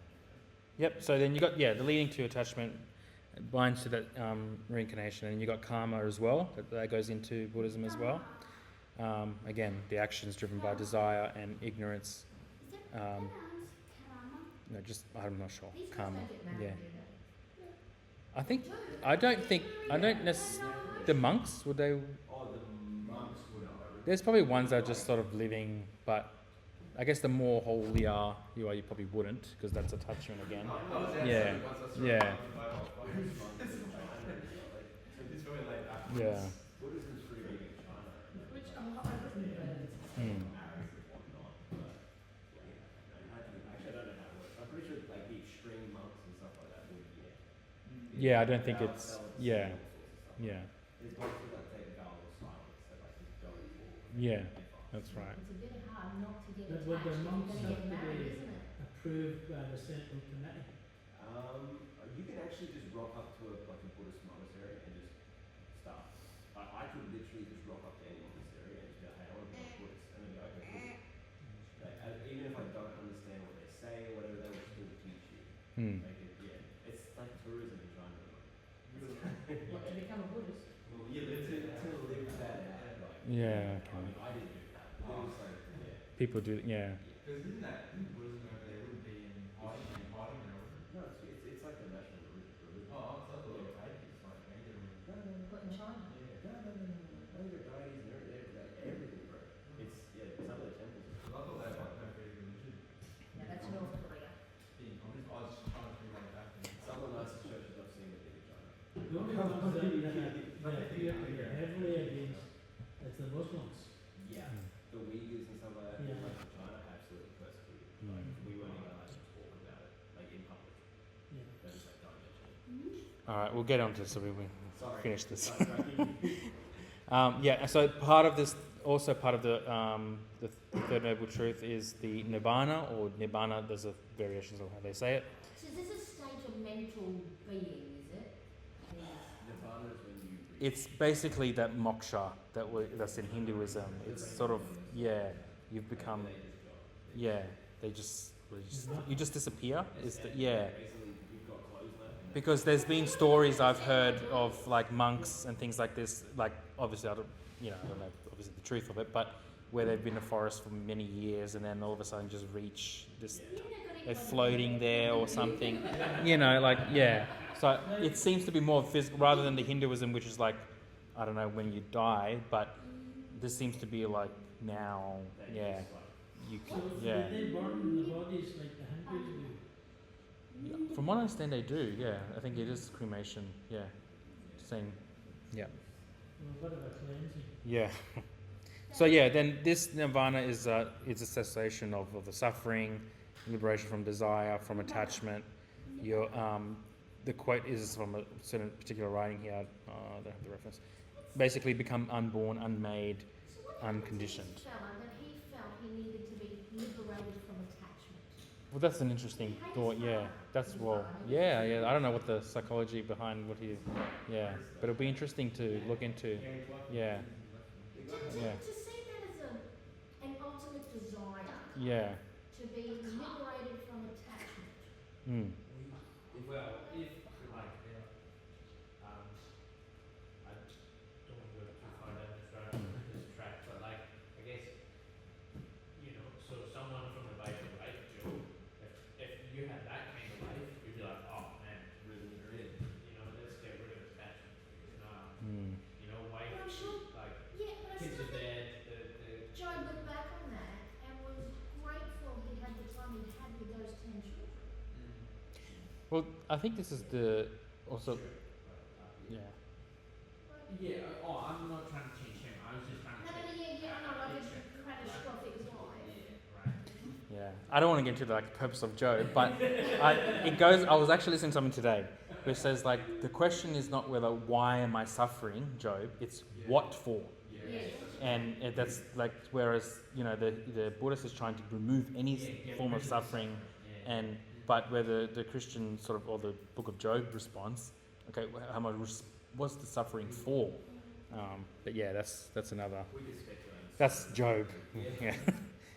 Yeah. So what's unborn, unmade, and that's basically what you Want to be want to be, because complete zero the reaction. desire, attachment, everything. That's where you want to get to. You become this. That Yeah. sounds very miserable. Yeah. So Yeah. you're not even a vapor in the universe. So then if you You're desire nothing. Yeah, that's a good thought. You're nothing. Yeah. Yeah. Yeah. Yeah. So if you desire nirvana, isn't that bad then? Because you're desiring the desire. Again, I want you to go into that's- the temple and say,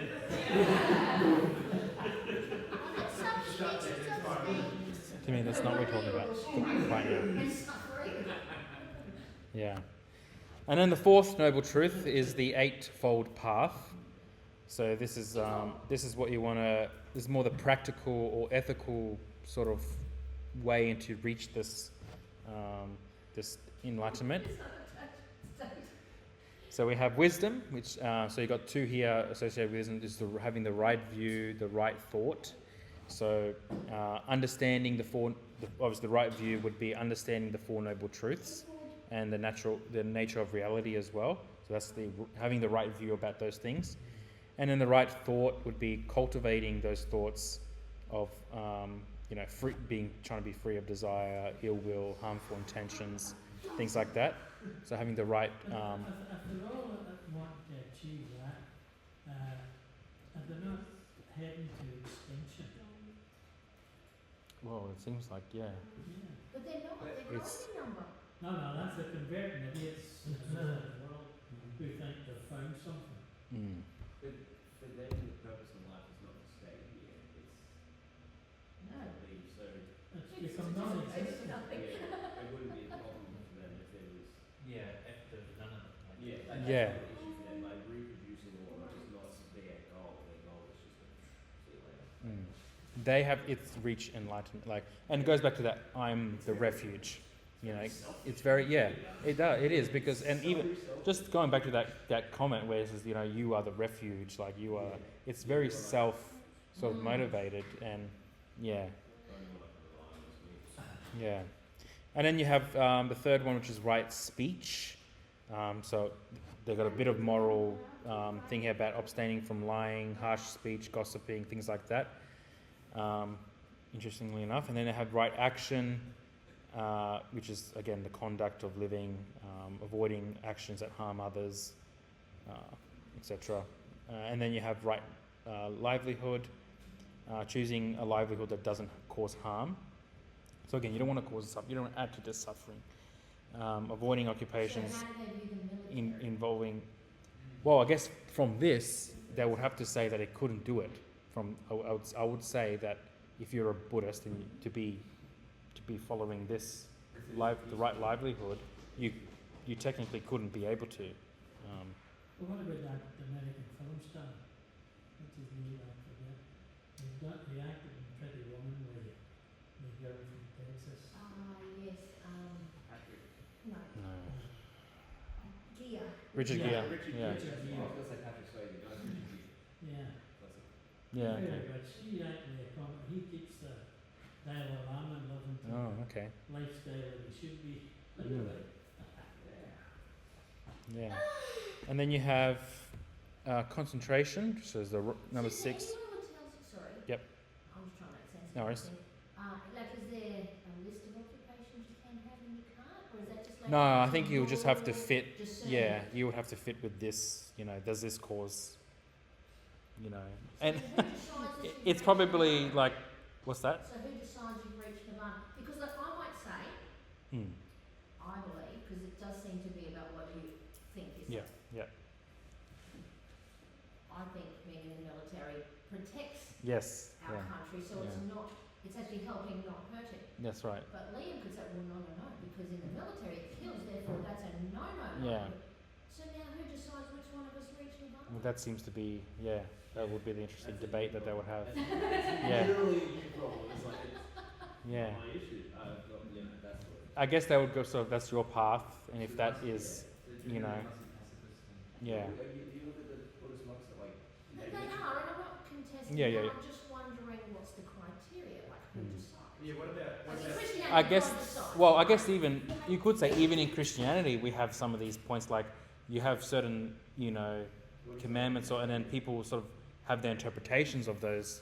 So you would say this is sort of, that would be your interpretation of this truth, of this, this path.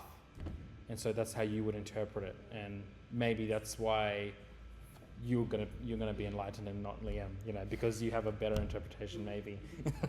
But it's, yeah. the Crusades potentially as a comparison, because not everyone was on board with the Crusades at the time.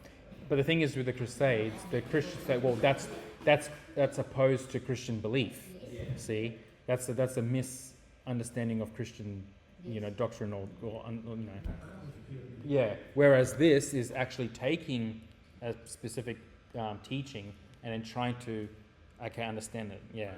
Yeah. And the poor old Muslims claim the Crusades ruined them. What about the poor people that all these armies passed through? Yeah. They went and pillaged all the way to the Holy Land. Okay. Sidetrack again. Yeah. No. It's good. It's fine. This is what it's about. And so we got right. Number 6 is right effort. So can I just know what concentration means? Like I understand wisdom and morality, but what's concentration? Yeah, this is probably more the deep states of meditation. You're focusing. There's a whole thing about mindfulness as well. Oh, that's a very Yeah. big thing in society. Yeah, mindfulness. I just Yeah. read And my right concentration. Yeah. Yeah, so that's That's a similar. Well, that's it. Kind of in Having the right concentration to do the right effort. Yeah. kind of intimation is a Yeah. wrong concentration. isn't it? I think they might lead into each other. It's all. Yeah. The first step leads to the second Yeah. step. Right. These are more. Yeah, because you got the 8 separate. But this sort of just categorized into 3 different. Yeah. Similar ones. This is a passage here of paths. The paths of 8 constituents is the noblest. Of truths, the 4 noble truths are the most noblest. Of the dharmas, which is like the way of living, the absence of craving, nirvana or nibbana, is the noblest of the 2 legged beings. All-seeing Buddha is the noblest. So all these different things. Yeah, which is interesting. Yeah, So yeah. does that mean that there are quite a number that have reached that stage? Well, it's more this is the desired. Yeah, it was funny. Yeah, the desired path. Yeah. Yeah. Double negative there, right? Yeah. All right, I'll finish with the Christian response, and then I'm onto this Christian Yeah. response, I'm not Dad, this is my Okay. third Oh, good job. You're doing well. Keep up the good work then. You got school. This is- Send me a copy. okay, so we got the response to dukkha or the suffering. So it's the Christian response is that suffering is a result of the fall and of human sin. So we find that in Genesis 3.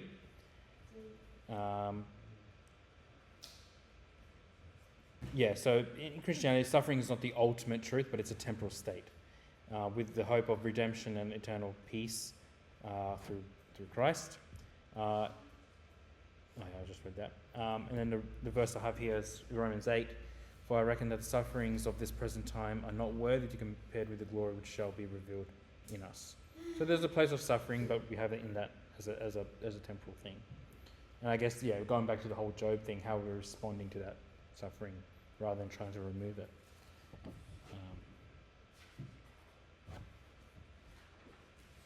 So He headed north instead of west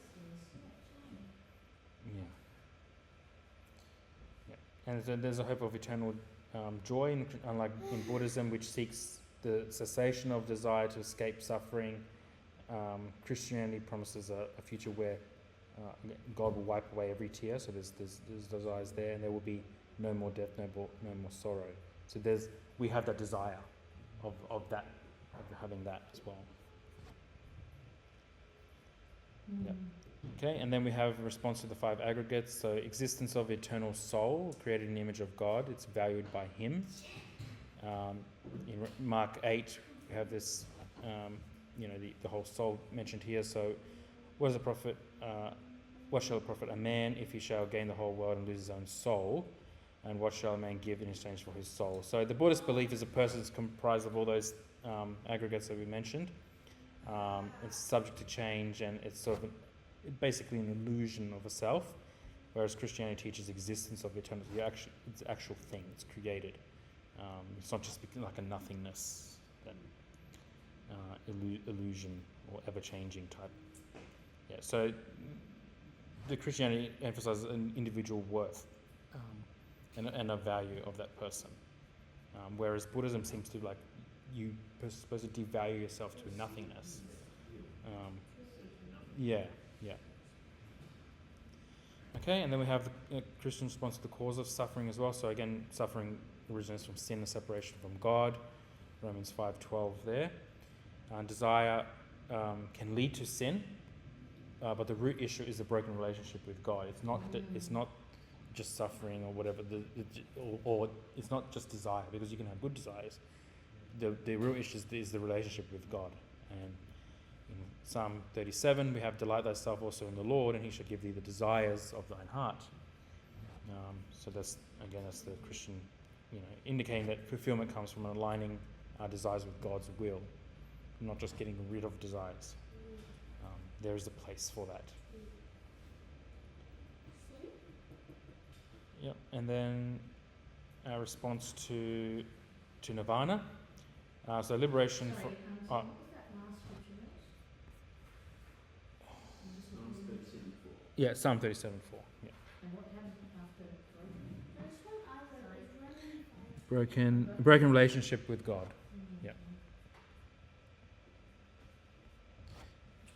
Okay. Yep. So liberation from sin and suffering through a restored relationship with God. It's not the end of desires, but a redirection of desires towards God. So John 8, if the Son therefore shall make you free, you shall be free indeed.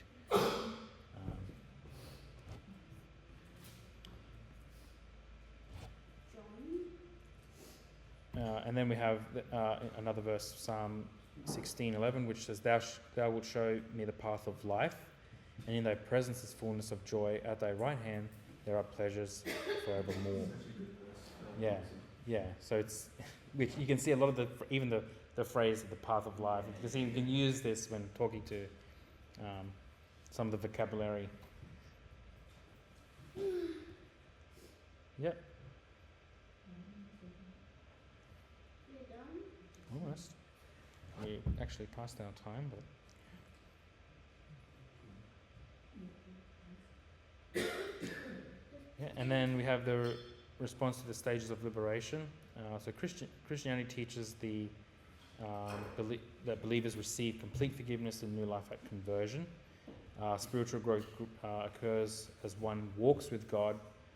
Justification is immediate upon trusting Christ. It's not it's not a process of becoming enlightened and then receiving that. It's instant salvation, and then it goes into the assurance of salvation and our growth in holiness as well. So Christianity provides assurance of salvation through faith. Growth in holiness follows as believers pursue Christ. So we are to desire the things of Christ. We are to pursue those things. Our desires are to be aligned to Him. Whereas again, there's no, those liberation progresses in Buddhism is removing that, being free from anything. Yep, and then the last one is, go with that. Good. Last one is in response to the Eightfold Path. So it emphasizes moral, obviously Christians, we emphasize moral conduct and wisdom and devotion, but only by following God's commands through the Spirit's guidance. Whereas again, Buddhism is self, you are the refuge, you are the savior of yourself, you're causing it, you're not, whereas in Christianity we believe it's the Holy Spirit who's enabling us and guiding us. And it's not self-directed, but transformed by the work of the Holy Spirit. Yes. So again, emphasizing that the difference between not being ourselves, not our own choice, but God working through us.